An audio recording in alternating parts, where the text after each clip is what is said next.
People who know me also know that I'm a fan of Android the way Google builds it on its own phones. Anyone can build Android and is free to add or take away whatever parts they like. But the small additions that Google adds make Android something unique and awesome. But later this year, I may not want to use a phone from Google. It's not the software's fault. I think Android Pie is the best mobile operating system you can use today, even if it has the worst name of anything, anywhere. No, I'm feeling this because of what I know in my heart and what I've seen in regard to the Pixel 3 XL. So far, none of which has me feeling very good about it. The idea that the Pixel 3 and beyond will rely on navigation through gestures isn't crazy. Google might not have come out and said it plainly, but it's obvious that the company wants to use gesture-based navigation in lieu of any sort of buttons in Android Pie. If that means there will be no way to bring buttons onto the display,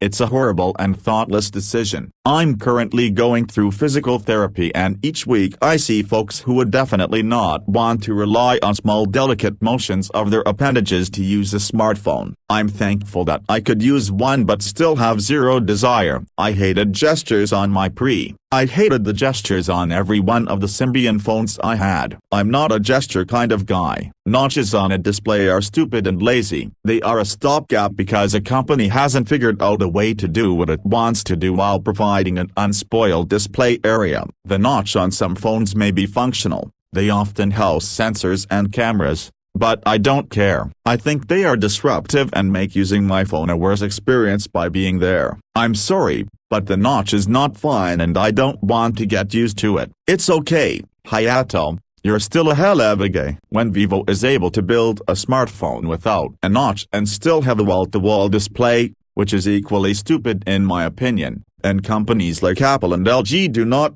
something is wrong. I would rather have a place to place my hands that's not part of the screen when I'm holding a phone. But if you insist on selling me something that's all display up front, don't cut part of it out because you couldn't figure things out. I wouldn't tolerate a notch at the top of my television or computer monitor, and I'm not going to settle for one on my phone. My only hope is that this fad of selling phones with full frontal displays that aren't really all display quickly dies before every company starts doing it. I'll happily use my BlackBerry Key 2 throughout much of 2019 while I await the Key 3. But when it comes to stock Android, I'll use my Pixel 2 if the Pixel 3 ships with no software buttons and big ugly places where the display is missing.